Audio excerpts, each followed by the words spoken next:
सूफी sir, मैं आपके पास आता हूं, आपसे ये समझने की कोशिश करता हूं कि आखिर इस पूरे घटनाक्रम के पीछे, इस हिंसा आगजनी के पीछे अब जो नया एंगल निकलकर सामने आया है, आप उसे कैसे देख रहे हैं? जी धन्यवाद। आपने मुझे अपनी बात रखने के लिए मौका दिया। देखिए, काफी दिन से देख रहे हैं कि ये संभल का जो मसला है वो एक सर्वे से लेकर आज दंगा और दंगे के बाद जो है वो आगजनी, और आगजनी के बाद अब तो काफी लोग हत्याएं हो गई वहां। तो ये एक सर्वे को लेकर इतना बड़ा बवाल हो गया। तो कहीं ना कहीं ये एक बड़ी बड़ी इंक्वायरी की बात हो सकती है कि आखिर ये इतना सारा हो कैसे जा रहा है। अभी कुछ दिन पहले भी डिबेट्स में हमने यही बातें रखी थी कि देखिए, एक मस्जिद का सर्वे था।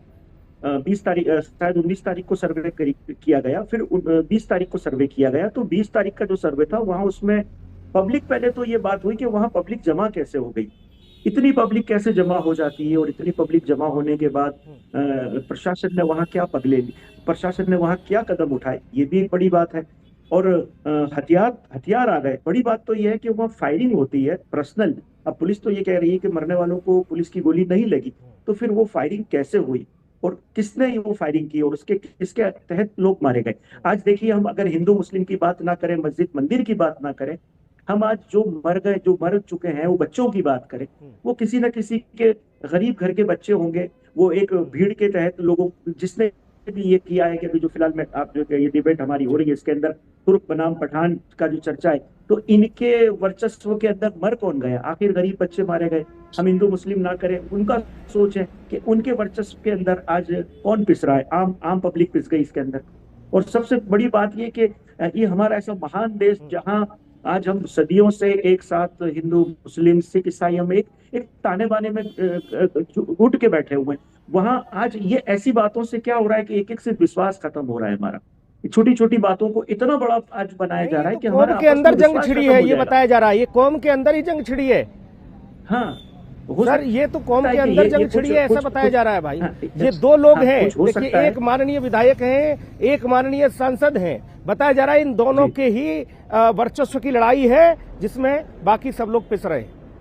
जी, बिल्कुल बिल्कुल, इनके वर्चस्व की लड़ाई हो सकती है ग्राउंड पर। आप ज्यादा जानते होंगे, अब तो हम लोग तो सब दूर बैठे हैं, पर ये इनके वर्चस्व में आम लोग मारे जा रहे हैं। तो प्रशासन को सबसे पहले जिनके वजह से ये हुआ है, इनके ऊपर बड़ा एक्शन लेना चाहिए, इन पे बड़ा एक्शन होना चाहिए। और आज ये सोचा जाए कि भारत के अंदर अगर अगर ये ऐसे मसलों के ऊपर ऐसे इतने बड़े दंगे हो जाएंगे, तो हम कैसे साथ चल पाएंगे? हम कैसे विश्व गुरु बन पाएंगे? आज हमें बढ़ना है, हमें आगे, हमें थोड़ी पीछे लौटना है। हम थोड़ी तुर्कों के जमाने में जाना चाहते हैं कि मुगल के जमाने में जाना चाहते हैं, ना अंग्रेजों के जमाने में। अब हमारा भारत बढ़ चुका है आगे, और हमें नया भारत बनाना है।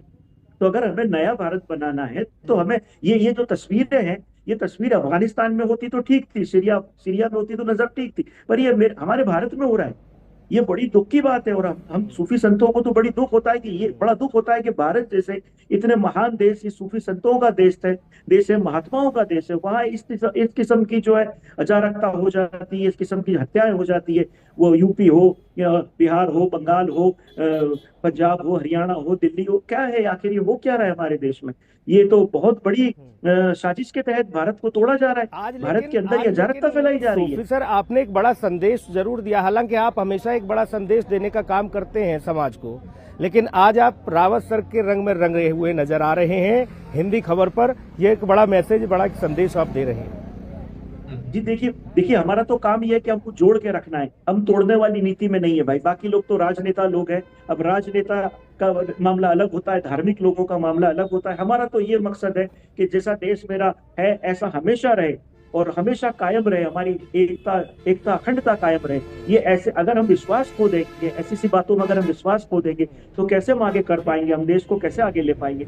जब इतने लोग बाहर हमारे देश के खिलाफ कार्य हो रहे हैं, अब तो देश में होने लग गए, तो बड़ा चिंता का विषय है। जी, मैं सूफी सर, आप बाकी देखिए, हर कोई अपने अपने हिसाब से बाकी बातें कर ही रहा है, आप भी बातें कर रहे हैं, लेकिन आप क्या संदेश देंगे?